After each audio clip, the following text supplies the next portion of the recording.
राज्यामध्ये हिवाळी अधिवेशन 16 ते 21 डिसेंबर दरम्यान होणार। फडणवीस सरकारमध्ये विरोधी पक्षनेता नसणार। अधिवेशनामध्ये लाडक्या बहिणींसाठी 2100 रुपयांची घोषणा होण्याचीही शक्यता। कोल्हापुरातल्या 5 मतदारसंघातल्या ईव्हीएमची चाचणी होणार। काँग्रेसच्या उमेदवारांनी केली होती चाचणीची मागणी। जिल्ह्यातल्या 44 ईव्हीएम्सची फेर चाचणी होणार। काळजीवाहू मुख्यमंत्री एकनाथ शिंदे संध्याकाळी 4 पर्यंत ठाण्यामध्ये पोहोचणार। महायुतीची संध्याकाळी बैठक होण्याची शक्यता। शिंदे संध्याकाळी महत्त्वाच्या नेत्यांना भेटण्याचीही शक्यता।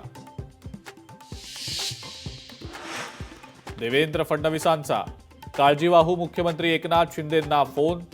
तब्येतीची विचारपूस केल्याची माहिती। एकनाथ शिंदे कालपासून आहेत आजारी।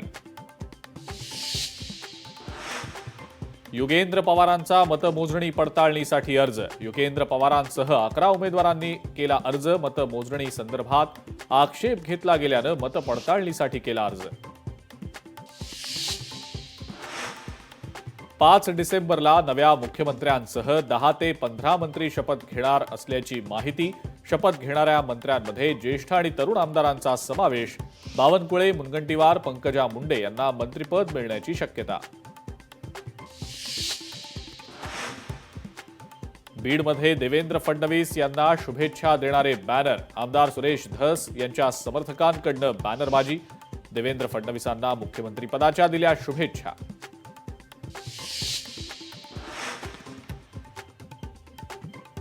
राज्यातलं काळजीवाहू सरकार घटनाबाह्य। 24 तारखेलाच सरकार स्थापन होणं अपेक्षित होतं। काळजीवाहू सरकारवरनं संजय राऊतांचा हल्लाबोल।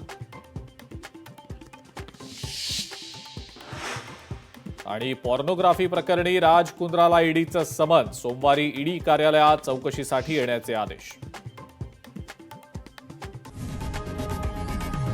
लोकशाही मराठी ऐका, पहा, जागरूक रहा।